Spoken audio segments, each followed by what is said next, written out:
Bapak Menteri BUMN, Bapak Haji Erick Thohir, DA-MPK.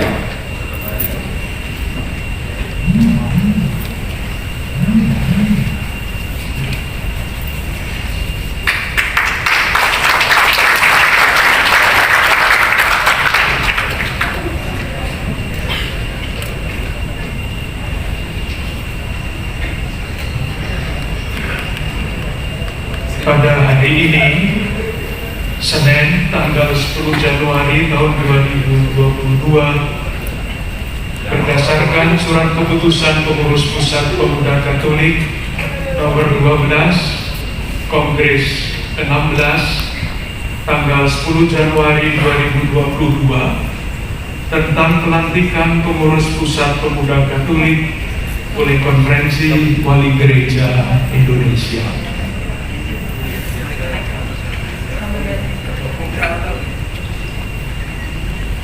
Silakan mengikuti kalimat demi kalimat.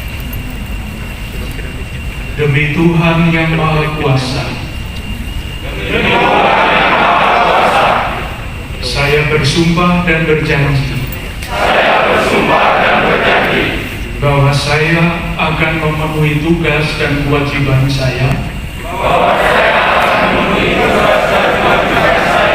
sebagai pengurus pusat Pemuda Katolik di Indonesia dengan sebaik-baiknya.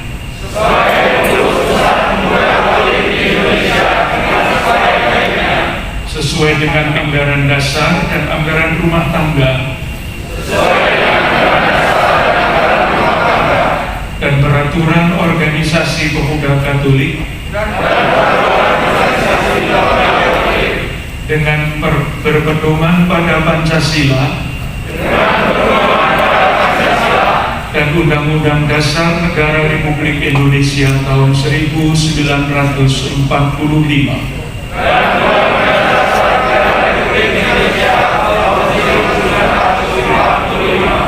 Bahwa saya dalam menjalankan tugas dan wewenang akan bekerja dengan sungguh-sungguh demi kemajuan organisasi, setia pada pimpinan gereja dan negara, tetap berjuang demi kepentingan gereja dan negara, serta mengutamakan persatuan, kekeluargaan, dan toleransi. Pro Ecclesia et Patria, Pro Bono Publico.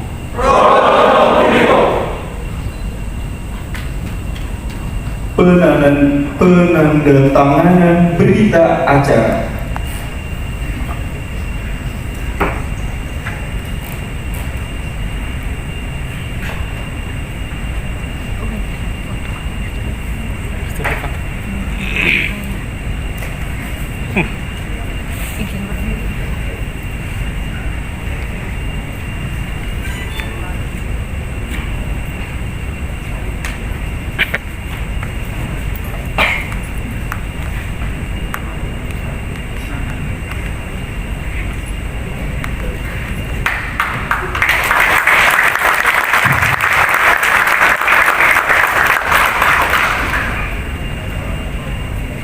Selanjutnya, prosesi pelantikan dan berkat putusan.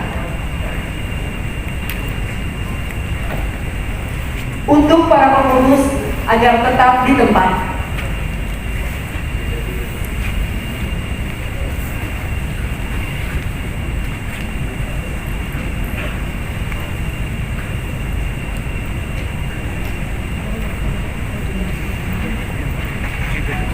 Mewakili Keuskupan Agung Jakarta, mewakili para Bapak Uskup yang tergabung di dalam Konferensi Wali Gereja Indonesia, saya ingin mengucapkan selamat bertugas kepada saudara-saudari sekalian.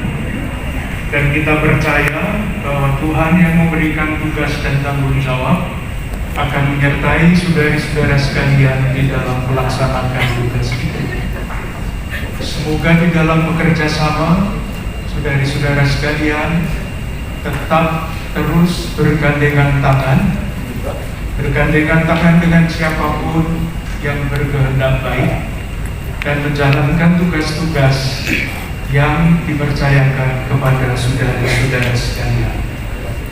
Semoga saudara-saudari sekalian dilimpahi berkat, perlindungan dan damai sejahtera, dan semoga Tuhan selalu menjaga, melindungi, memberikan jalan-jalan yang kreatif untuk menjalankan tugas yang saudara-saudara emban demi kemuliaan Tuhan dan kebaikan sesama.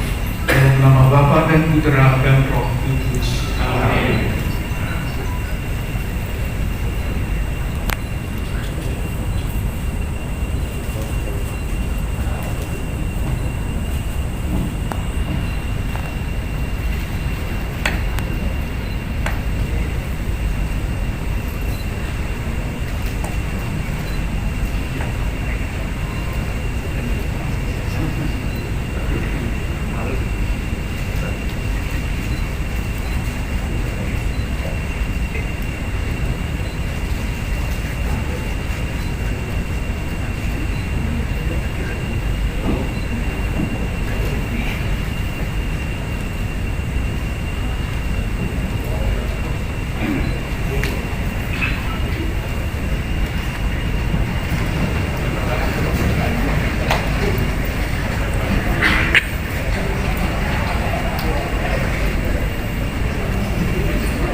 Atas izin dan atas berkat Tuhan Yang Maha Esa, depan Konferensi Wali Gereja Indonesia, depan pemerintah, dan di depan seluruh kader pemuda Katolik seluruh Indonesia, kita kibarkan panji-panji pemuda Katolik di seluruh Indonesia.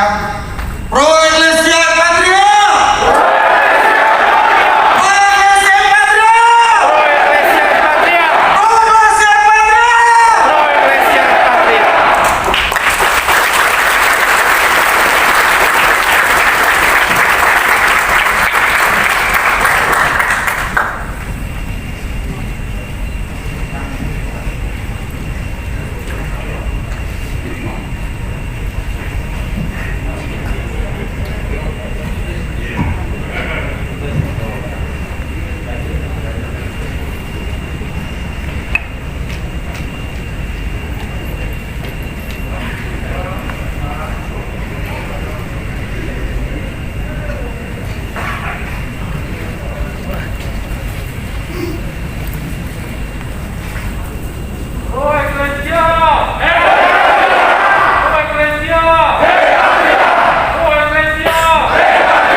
Kepada para pengurus dipersilakan untuk kembali ke tempatnya.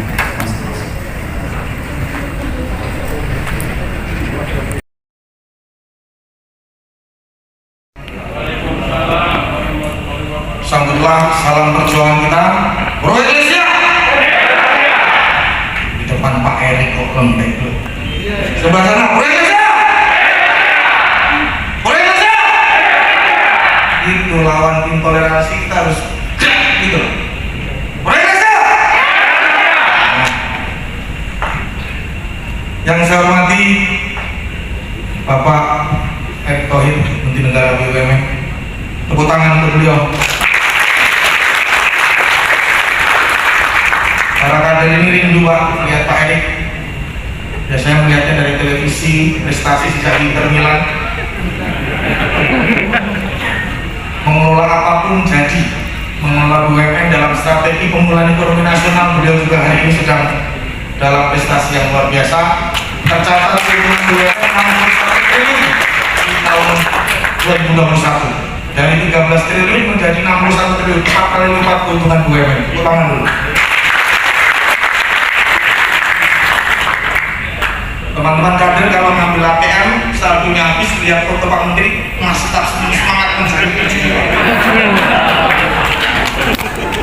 Yang saya hormati Bapak Kardinal Ignatius Suharyo, Ketua Konferensi Wali Gereja Indonesia. Yang saya hormati Wakil Ketua Komisi 10 DPR RI Ibu Agustina Wilujeng.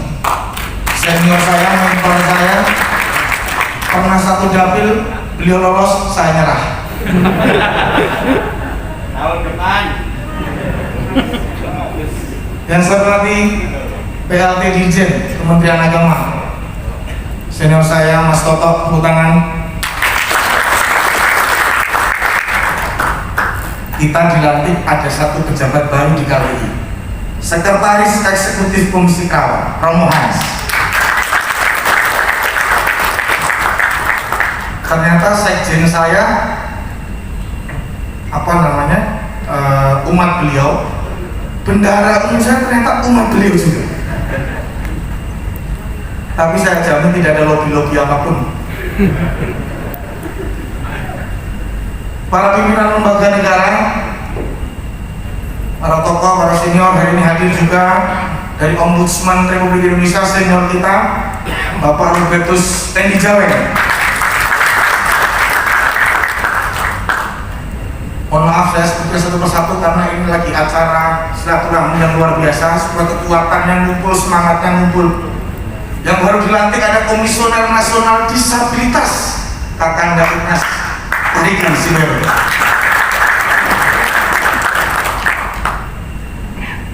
Ada rekan-rekan senior para mentor saya hadir, ketua-ketua Ormas Katolik hari ini Mas Hargo Mandira Harjo, Ketua Umum ISKA, Ketua Presidium ISKA, Ikatan Sarjana Katolik.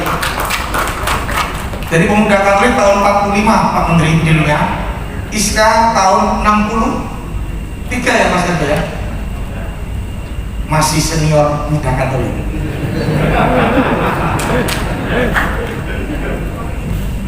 Senior saya Bang Rizal Ramli,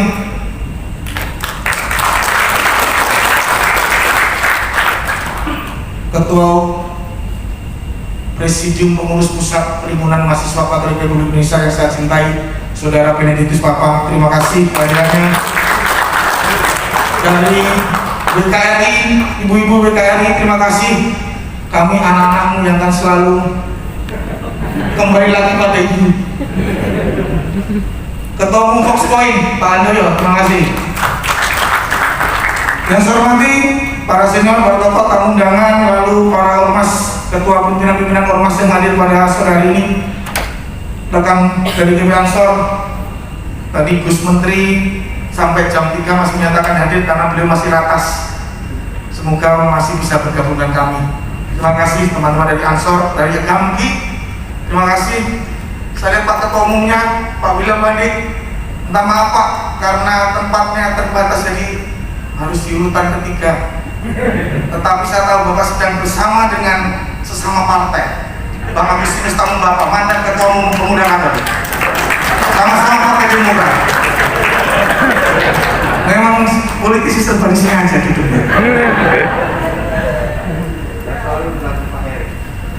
Dan selalu di belakang Pak Erik katanya.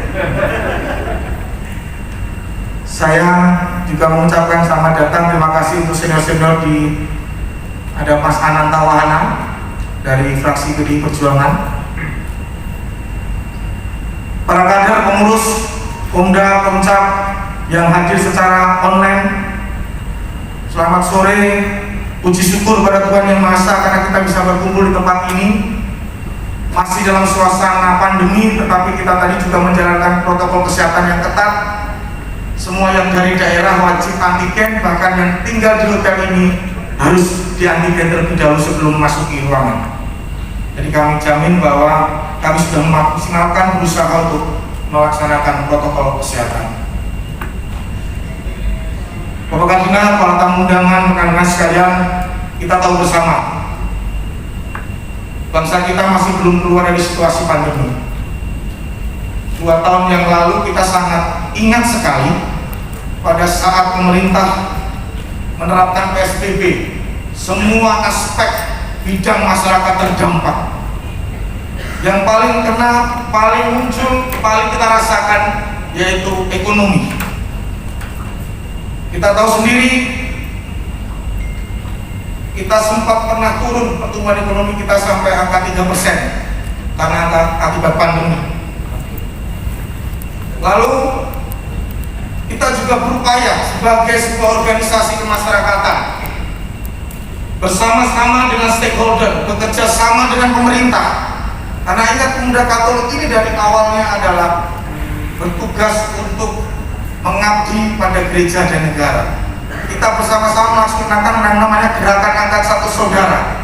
Waktu itu pemerintah mensupport kita penuh bagaimana Pemuda Katolik ikut mendistribusikan paket-paket bantuan sosial ke masyarakat supaya harapannya sampai pada sasaran yang memang membutuhkan. Dan puji Tuhan, 9.000 paket lebih kita distribusikan di seluruh Indonesia, ditambah lagi gotong royong dari seluruh kader Pemuda Katolik di seluruh Indonesia. Tepuk tangan untuk kita semua. Itu kontribusi kecil yang mungkin belum ada apa-apanya dibanding dengan yang lain, tetapi sebagai sebuah organisasi kemasyarakatan kita punya kepedulian. Tema pelantikan hari ini, tahun ini kita masuk di tahun toleransi. Di tengah pandemi masih ada saja orang-orang, kelompok-kelompok yang masih menggunakan sosial media, menggunakan platform-platform digital untuk melakukan ujaran kebencian, menghasut, memprovokasi, yang tujuannya memecah belah persatuan. Di saat kita sedang berjuang untuk melawan keluar dari pandemi, kita masih harus berhadapan dengan gerakan-gerakan intoleransi. Maka kita mendukung Pak PLT Dirjen Gerakan Moderasi Beragama. Di beberapa daerah masih bingung, gerakan moderasi beragama ini tingkat beragamanya yang diturunkan atau cara beragamanya yang dimoderasi. Jadi kalau di daerah masih bingung seperti itu, Pemuda Katolik siapa? Dirjen membantu Bapak sosialisasi. Bahkan di etalase politik Katolik seperti NTT, Maluku, Kalbar, Sumatera Utara, Sulawesi Utara, kami siap memberikan contoh bekerja sama dengan teman-teman Ansor, Muhammadiyah, dan teman-teman pemuda lainnya untuk membangun gerakan moderasi beragama. Jadi, baik, perlu kami laporkan di hari dari NTT, Maluku, Kalimantan Barat, saya sudah instruksikan sejak kongres terkait tahun toleransi, gerakan teman-teman di etalase politik Katolik seperti NTT, Maluku, Kalbar, Sumatera Utara, Sud harus mampu di depan. Setiap ada kasus kejadian apapun, kita di depan membangun sebuah gerakan inklusif sehingga kita tidak dianggap sebagai kelompok yang mau menang sendiri di wilayah etalase politik Katolik. Hari ini Pemuda Katolik lagi pada situasi yang solid. Dua periode kita membangun konsolidasi, ke daerah-daerah.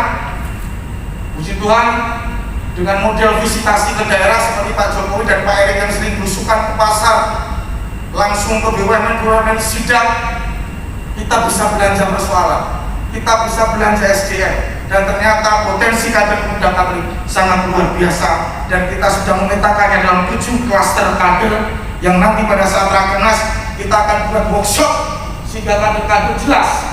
Yang profesi lawyer tugasnya satu, membela kasus-kasus yang merugikan rakyat kecil. Yang akademisi tugasnya satu, bagaimana disiplin ilmunya disampaikan pada publik dalam bentuk masukan soal perda, kebijakan-kebijakan daerah, dan lain sebagainya. Sebuah kehormatan bagi Pemuda Katolik karena hari ini hadir di tengah-tengah kita Menteri BUMN Bapak Erick Thohir.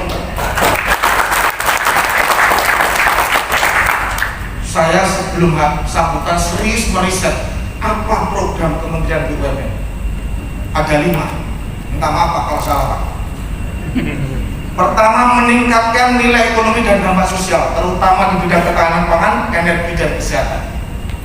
Kedua, adanya restrukturisasi model bisnis melalui pembangunan ekosistem, kerjasama dan perkembangan kebutuhan stakeholder dan fokus pada core bisnis. Ketiga, adanya kepemimpinan global dalam teknologi yang berpusat pada kapasitas data manajemen. Keempat, peningkatan investasi yang sehat. Kelima, mengedukasi dan melatih tenaga kerja untuk mengembangkan SDM. Kesimpulan dari program-program ini, teman-teman tamu undangan, pertama, minimal saya mencatat ada beberapa problem yang sudah cukup lama diselesaikan di era Pak Erick. Contoh Asabri, Krakatau Steel. Lalu yang ketiga, beliau tegas untuk urusan-urusan direksi dan sebagainya yang bermasalah, yang merugikan, beliau tidak segan-segan melakukan tindakan tegas pemecatan. Maka tidak disanksikan jika kemudian hari ini keuntungan BUMN mencapai 61 triliun, dan ini sama juga menjawab tema pelantikan pemuda Katolik hari ini, akselerasi gerakan dalam tantangan pemulihan ekonomi nasional. Selamat datang Bang Ara. Bang Ara ini mentor saya, senior saya. Sejak saya aktif mahasiswa sudah dibimbing. Jadi, dan perlu saya sampaikan, konsinyur, di belakang Bang Ara, pasukan anak buah, kader-kadernya beliau kebanyakan juga kader muda Katolik. Meskipun beliau bukan Katolik. Terima kasih Bang Ara atas kehadirannya luar biasa pada sore hari ini. Izin melanjutkan. Maka prestasi-prestasi dalam rancangan pemulihan ekonomi nasional ini harus dikolaborasikan. Teman-teman kader seluruh Indonesia, saya perlu melaporkan. Pertama, pada saat Rakernas nanti kita akan punya yang namanya unit kerja bisnis pemuda Katolik. Pola pengelolaan organisasi gaya baru dengan meninggalkan cara-cara lama akan kita praktekkan nanti pasca Rakernas. Apakah teman-teman siap? Ya. Teman-teman siap? Ya. Sebelum April seluruh kader seluruh provinsi selesai clustering kadernya. Siap? Ya. Siap? Siap. Kalau nggak siap, apa? Dipecat. Suara kencang pasti malu gue. Jadi sebelum April kita akan melakukan asistensi Komda. Semua pengurus pusat akan turun ke daerah melalui Zoom ataupun langsung turun ke teman-teman. Kita petakan potensi klaster kader kita, lalu kemudian kita dorong. Kita akan menghadap lagi Pak Erick, kita akan menghadap lagi Presiden, mungkin kita akan menghadap lagi pemerintah, menteri-menteri untuk membangun kolaborasi kerjasama ekonomi.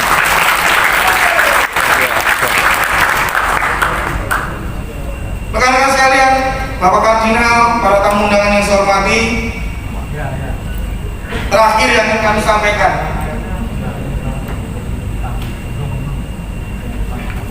kita punya PR besar, kita punya tugas berat. Pemuda Katolik ini semoga tidak hanya sekedar organisasi yang hanya muncul pada saat Kongres KNPI. Di daerah-daerah munculnya kalau ada musda KNPI, tetapi kita punya misi. Maka kemarin Pemuda Katolik menginisiasi sebuah forum penyatuan. Bagaimana kondisi KNPI hari ini yang sedang terpecah-pecah. Tim Pemuda Katolik, Pemuda Muhammadiyah dan Ansor kemarin Sekaligus Kamki menginisiasi sebuah kongres penyatuan yang semoga bisa dilaksanakan bulan Februari sehingga kekuatan pemuda Indonesia bisa bersatu dan bisa membangun Indonesia. Terakhir yang ingin kami sampaikan, rekan-rekan sekalian, pelantikan ini merupakan awal dari sebuah kerja-kerja organisasi. Kita masih punya PR banyak. Bagaimana dua etalase besar di Indonesia ini? Pertama, etalase politik konsolidasi. Yang kedua, etalase politik Katolik. Ke depan kita menyambut momentum bagaimana mulai kita menyiapkan kader-kader terbaik kita untuk masuk di Bawaslu daerah, masuk di KPU daerah. Kita doakan Pak Fritz Siregar terpilih lagi Bawaslu pusat.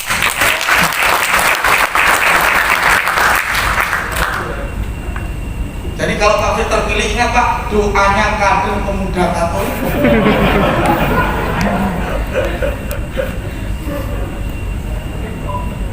Selamat datang Ketua Umum KMPI Nur Fajriansyah.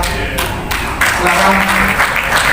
Baik rekan-rekan sekalian, saya tutup sambutan saya, pidato saya pada sore hari dengan satu semangat. Semangat Reborn adalah semangat pengelolaan organisasi gaya baru. Semangat Reborn adalah semangat pengelolaan organisasi persepsi baru. Semangat Reborn adalah cara-cara mengelola organisasi dengan tegas, luas. Kita juga bisa memainkan irama untuk kemudian berkontribusi dengan daerah-daerah lain. Semangat Grow Border adalah semangat berkembang bertumbuh bersama. Ada ketua Komda dari pengusaha, ada ketua Komda dari politisi, ada ketua Komda dari lawyer, ada ketua Komda dari jurnalis, ada ketua Komda dari akademisi. Tetapi kalau hanya dimiliki sendiri, tidak bertumbuh berkembang bersama, apalah gunanya untuk kepentingan bangsa dan gereja. Jadi karena sekalian, kita akan bergerak bersama, berjuang bersama. Semoga Tuhan memberkati kita, dan hari ini kita terima kasih kepada Monsinyur Ignatius Kardinal Suharyo yang sudah berkenan hadir memberikan berkat khusus pada kita. Ini tidak main-main kalaupun Ketua KWI yang memberikan berkat. Tidak main-main kalau Ketua KWI yang memberikan berkat. Maka rekan-rekan harus jaga amanah ini, seluruhnya pengurus pusat, pengurus Komda. Yang mau Muskomda saya doakan sukses. Buatlah Muskomda secara demokratis, tidak perlu ribut-ribut. Kalau Muskomda pemilihan ketua ribut-ribut itu organisasi cara lama. Organisasi cara baru, musyawarah mufakat. Setuju? Disaksikan oleh KWI, disaksikan oleh Pak Menteri, disaksikan oleh para tokoh, disaksikan oleh PLT Dirjen Bimas Katolik. Kalau ada provinsi nanti menjelang Februari ini ada 7 provinsi akan menyelenggarakan Muskomda. Kalau sampai ribut-ribut hanya gara-gara rebutan ketua, rebutan sekjen, rebutan bendahara, pengurus pusat tidak segan-segan untuk bertindak atas nama organisasi dengan tegas dan ketat.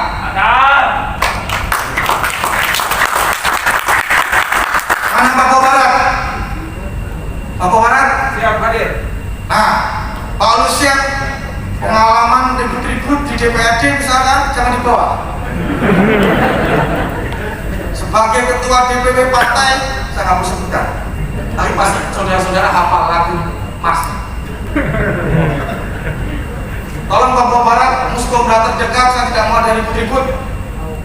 Pengurus pusat akan turun. Kalau masih ribut-ribut, kita akan melaporkan ke Bapak Uskup untuk kemudian ada satu langkah-langkah organisasi. Jawa Tengah mana Jawa Tengah? Jangan bikin malu ketua umum yang dari Jawa Tengah. Oke? Presidennya dari Jawa Tengah. Pak Menteri BUMN-nya punya klub bola di Jawa Tengah. Bukan punya, apa namanya? Manajer, apa Pak? Pengelola, masalah membayar. Kepri mana Kepri? Jangan bikin malu sekjennya dari Kepri. Oke? Terus mana lagi ya? Kabar.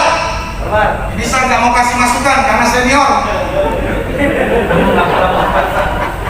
Tolong dibicarakan baik-baik antara partai, pemerintah, dan teman-teman kader.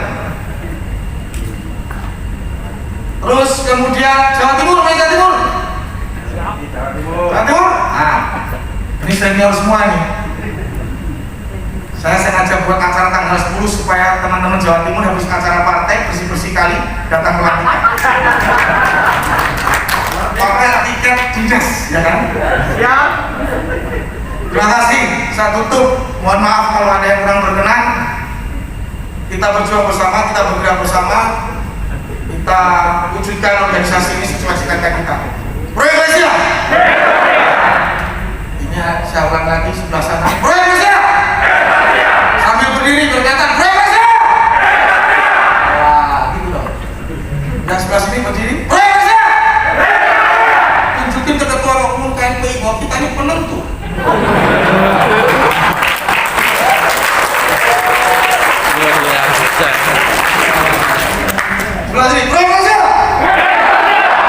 kasih.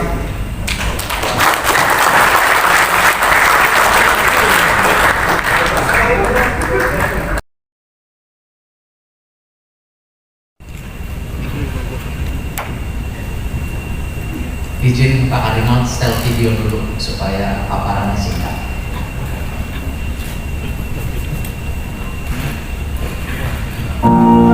Kita punya visi bersama Indonesia Emas 2045 dan kita punya potensi dan daya besar untuk menjadi salah satu kekuatan ekonomi di Asia Tenggara dan dunia. Kita adalah kekuatan Indonesia. Kita yang berani menghadapi era baru dan tantangan baru. Kita yang berani meninggalkan cara-cara lama, tidak lagi bergerak sendiri-sendiri. Kita yang berani melakukan aksi, transformasi, dan sinergi untuk Indonesia. Seluruh dunia menghadapi tantangan, yaitu dengan globalisasi pasar yang makin terbuka, disrupsi ekonomi, belum lagi tekanan kepada kesehatan. Ekosistem pun berubah. Kita harus mempunyai ekosistem sendiri, roadmap sendiri. Kita harus memastikan ekosistem ini yang menang. Sejalan dengan strategi baru Kementerian BUMN sejak akhir November 2019, kami terus melakukan aksi, transformasi, dan sinergi.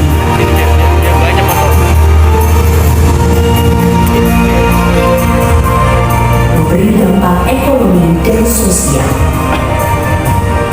Membangun berbagai ekosistem yang terdiri dari BUMN, UMKM, mitra bisnis, investor, konsumen, dan kita, para talenta Indonesia yang saling terhubung dan mendukung untuk mewujudkan Indonesia yang maju, berdaulat, adil, dan makmur.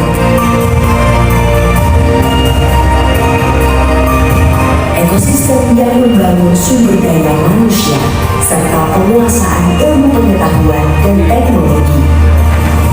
Ekosistem yang membangun ekonomi berkelanjutan. Ekosistem yang memeratakan pembangunan. Ekosistem yang memantapkan ketahanan nasional.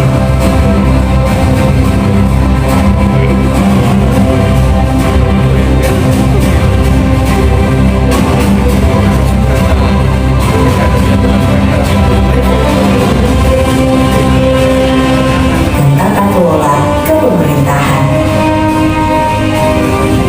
Kita adalah kekuatan Indonesia agar kita bisa bersama-sama menjadikan potensi dan daya kita menjadi kekuatan, menjadikan Indonesia sebagai pemain bukan pasar, menjadi penggerak dan pencipta bukan pengikut, menjadikan kita maju, berdaulat, adil, dan makmur karena kita untuk Indonesia. BUMN untuk Indonesia.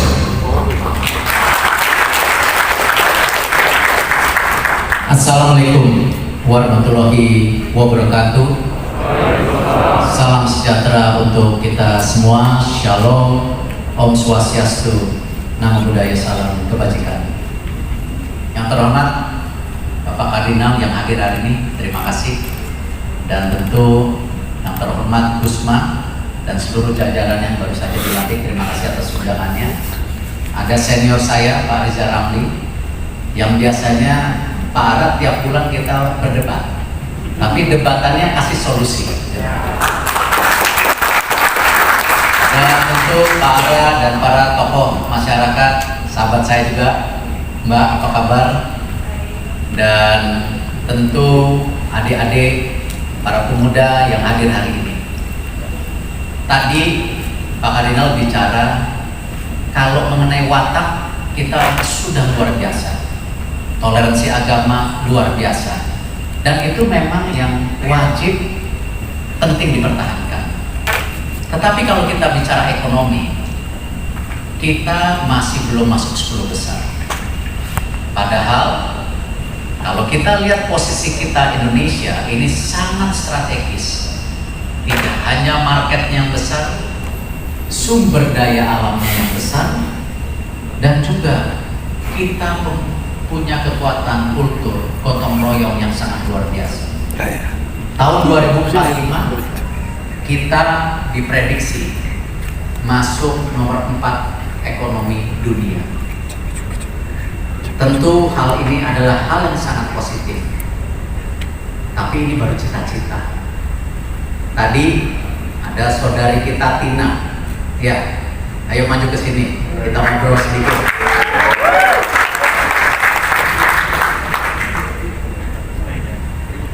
Soalnya tadi Gusma, Tina mau nyanyi 2 lagu, cuman di stop, jadi cuma 1 lagu. Saya terbingung-bingung, betul? Oh betul. Jadi Tina cita-citanya apa?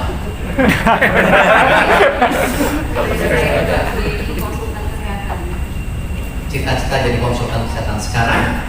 Sekarang jadi apa? Saya blogging Pak. Saya juga grogi.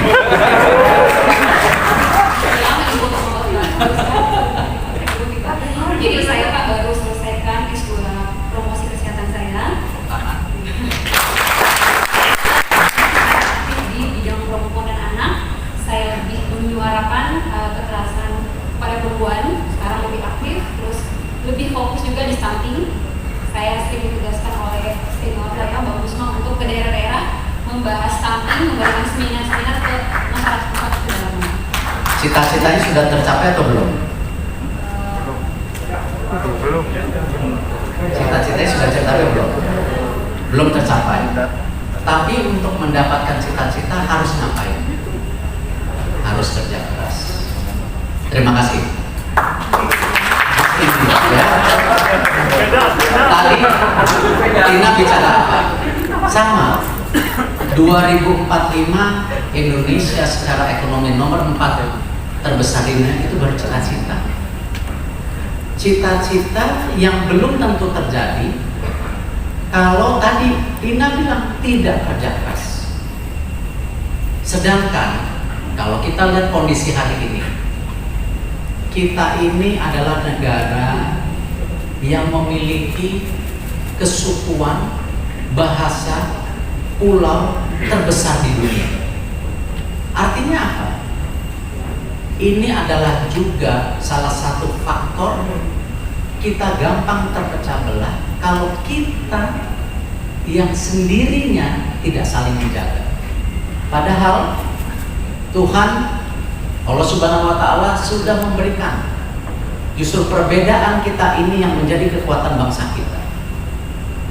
Contoh-contohnya, bagaimana Indonesia sudah sering menghadapi krisis. Selalu negara-negara lain bilang, kita akan turun, kita akan terbelakang. Tapi hari ini, buktinya dengan kita bergotong royong, kita bersama-sama, pemerintah pusat, pemerintah daerah, tokoh-tokoh agama, tokoh masyarakat kita sendiri, bisa membuktikan apa? Kita bisa melewati krisis-krisis itu, termasuk COVID saat ini. Tidak mungkin kita bisa dalam posisi saat ini kalau tidak kita bersama-sama. Artinya apa? Perbedaan Indonesia adalah kekuatan bangsa ini yang tidak perlu dipertanyakan lagi. Setuju? Tetapi tidak cukup di situ. Kalau kita bicara ekonomi, ada 3 juga tekanan yang akan kita hadapi, dan ini mungkin adalah sesuatu yang terberat selama sejarah kehidupan manusia. 1, kita sedang menghadapi pasar global, tekanan yang luar biasa. Kita bisa lihat hari ini ketidakpastian supply chain terjadi. Benar, banyak komoditas kita harganya baik di market, tapi juga banyak komoditas yang kita perlukan kita tidak bisa memproduksi. Contoh saja, untuk bahan baku pupuk, fosfat, potas, kita tidak punya. Akhirnya harus membeli. Dan harganya sekarang 3 kali lipat. Artinya apa? Akan ada problem di supply chain dan distribusi daripada pupuk di tahun-tahun ini. Karena itu juga, kenapa kemarin banyak negara juga ingin terus menekan posisi Indonesia sebagai negara yang kaya atas sumber daya alamnya dan juga kaya atas pasar. Terima kasih kepada Bapak Presiden. Ketika G20 kita ditekan untuk menandatangani supply chains yang dimana isinya kita harus membuka sumber daya alam kita tidak diproses di Indonesia tetapi dikirim ke luar negeri sebesar-besarnya. Bapak Presiden menolak itu karena kita tahu itu adalah yang justru menjadi tekanan yang akan kita hadapi. Tekanan kedua, disrupsi digital, di mana akan banyak lapangan pekerja hilang, akan juga banyak jenis usaha hilang. Ini yang tentu kita harus antisipasi, di mana kembali market digital kita sangat amat besar. Ekonomi digital kita tumbuh salah satu terbesar di dunia. Dan ini bangsa lain juga melihat. Tekanan ketiga, tentu situasi COVID yang belum mereda. Hari ini kita dihadapi lagi dengan jenis baru Omicron. Pertanyaannya, apakah 10 tahun lagi tidak ada pandemi lain? Yang jelas-jelas ketika situasi COVID-nya naik, ekonominya turun. 3 tekanan ini adalah sesuatu yang kita harus sama-sama rajut dan kita lawan. Dengan cara apa? Kita harus mempunyai ekosistem kita sendiri. Kita harus mempunyai roadmap kita sendiri. Bukan roadmap Cina, bukan roadmap Amerika, tapi roadmap Indonesia. Kita harus terus menjadi bangsa yang lebih mandiri. Kita tidak anti asing, sama seperti BUMN. Kami melakukan transformasi besar-besaran bukan karena apa, tetapi kita menyadari apa? Sepertiga kekuatan ekonomi Indonesia itu ada di BUMN. Kalau BUMN-nya arogan, BUMN-nya seperti Menara Gading, BUMN-nya tidak mau berkolaborasi, apalagi kepemimpinannya korup, ini akan menjadi sebuah kelemahan juga yang dihadapi kita, karena sepertiga ekonomi kita digoda. Karena itu penting sekali. Tadi Gusma bahkan memaparkan 5 fondasi transformasi BUMN. Transformasi BUMN adalah hal yang sangat amat penting dilakukan. BUMN adalah penyeimbang pasar. BUMN juga ketika diperlukan harus mengintervensi pasar. Tapi tentu dengan apa? Bersama-sama, bekerja sama dengan pihak swasta, dengan UMKM, atau bahkan asing yang memang kerjasamanya saling menguntungkan. Bukan hanya melihat kacamata Indonesia sebagai market saja, atau sumber daya alamnya mau diambil lalu prosesnya di luar negeri. Nah, karena itulah kita sejak awal membuka daripada kebersamaan, kesepakatan yang namanya 5 fondasi transformasi BUMN itu. Dan salah satunya yang terpenting adalah transformasi human capital. Karena tidak mungkin transformasi terjadi kalau tidak ada transformasi human capital.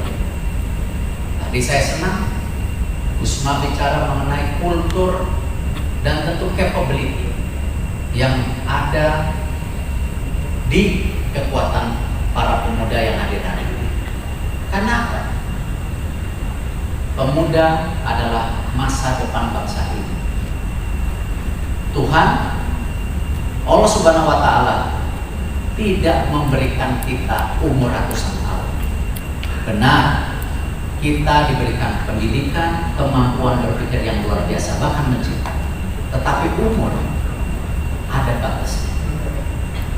Artinya apa? Sustainability, continuity, kepemimpinan harus terjadi. Dan itu di mana? Di pemuda kita. Sama di BUMN juga. Transformasi di BUMN harus terjadi karena transformasi human capitalnya lebih dulu. Nah, karena itu kita mendorong bagaimana kesetaraan gender yang ada di BUMN. Yang tadinya jauh di bawah 5%, tahun ini kepemimpinan BUMN sudah 15% kepemimpinan wanita. Cukup di situ? Tidak. Karena standar internasional adalah 30%. Makanya kita dorong lagi bagaimana kesetaraan gender di Kementerian BUMN harus mencapai 25% di tahun 2023. Lalu untuk yang anak muda, kita dorong kepemimpinan BUMN yang di bawah 42 tahun harus minimal 5%. Dan kita dorong menjadi 10% 2023. Cukup? Tidak, kita harus dorong terus. Kenapa? Yang tadi saya sampaikan bahwa kontinuitas, sustainability, human capital dalam leadership itu sebuah menjadi kunci. Karena itu kami di BUMN juga berusaha menarik talenta yang terbaik, tidak hanya dari dalam BUMN, dari luar negeri yang orang Indonesia, dan juga dari swasta. Kita bisa menarik balik anak muda Indonesia umur 36 waktu itu, sekarang 38, sebagai Direktur Transformasi Digital di Bio Farma, perusahaan vaksin kita. Namanya Soleh Ayubi dari United Healthcare, sekarang ada di Bio Farma. Dari dalam talenta BUMN ada Vivian yang waktu diangkat umur 41, sekarang umur 43 sebagai Direktur Keuangan Bank Rakyat Indonesia. Kita juga menarik dari swasta, dari private sector. Salah satu founder Bukalapak, Fajrin di Telkom sebagai direktur. Hal ini apa? Membuktikan bahwa apa? Kita menjadi bagian penting dalam keberlanjutan kepemimpinan. Tetapi 5 fondasi, 5 keberpihakan daripada human capital kembali. Kalau tidak ada core values-nya juga sama aja bohong. Karena itu pembentukan karakter menjadi sangat penting dari awal. Karena itu kami di BUMN menerapkan apa core values-nya. Bukan sekedar slogan, tetapi di situ ada makna-makna seperti amanah. Artinya apa? Seorang pemimpin di BUMN adalah pemimpin yang harus juga menjaga daripada kepercayaan. Karena kenapa? Saya menyadari banyak juga pemimpin di BUMN juga kaget. Saya bercandanya seperti OKB, orang kaya baru. Ketika tiba-tiba diberi kepercayaan memegang sebuah perusahaan yang untungnya 1 triliun. Kalau jiwanya, karakternya tidak kuat, akhirnya apa? Akhirnya korupsi. Di situ juga akhlak ada tulisan apa? Adaptasi. Kenapa? Ini era yang berubah, era yang kita harus beradaptasi, kolaborasi. Kita harus bersama, tidak mungkin berdiri sendiri. Nah, karena itu kami tentu di BUMN terus membuka juga yang namanya program-program kerjasama, yaitu ada program magang mahasiswa bersertifikat. Kita juga mendorong pemuda-pemuda kita menjadi entrepreneur. Kita punya program Pertashop yang bekerja sama dengan semua. Kenapa? Supaya ada muncul pengusaha-pengusaha dari daerah. Kita dorong pembiayaan yang friendly kepada UMKM.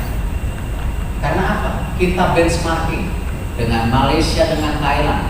Ketika bank-bank di sana bisa membiayai 50% kepada UMKM, Indonesia baru 20%. Ada yang salah. Tidak perlu saling menyalahkan, tapi harus kita perbaiki.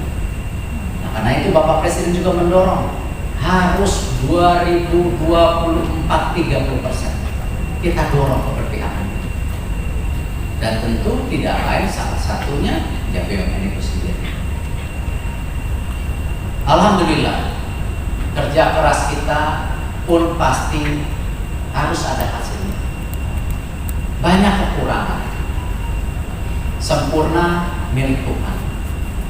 Kita manusia pasti punya kekurangan di sana sini. Tetapi tentu karena kita korporasi, mesti ada tolak ukurnya. Dengan profesionalisme, dengan transparansi, kita juga menyadari pemerintah masih defisit anggaran. Maka itu kita dorong apa salah satunya? Laba bersih kita. Di tahun 2020 laba bersih kita 13 triliun. 2021 kemarin 9 bulan pertama belum tutup buku 61 triliun. Karena dividen BUMN kepada negara akan terus meningkat. Dan ini dipergunakan untuk apa? Mendukung program Bapak Presiden Pemerintahan Republik Indonesia untuk kesejahteraan rakyat. Ini yang saya rasa kenapa saya berharap check and balances yang di BUMN terus terjadi. Saya juga sangat berharap silaturahim hari ini bukan silaturahim politik, tetapi lebih kepada bagaimana kita menjaga mimpi kita ke depan.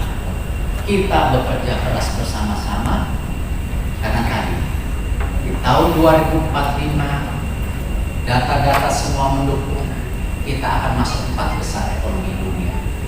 Tetapi seperti Tina tadi, kalau hanya cita-cita tidak dikerjakan, tidak dikonkretkan, hanya cita-cita. Terima kasih. Wassalamualaikum warahmatullahi wabarakatuh.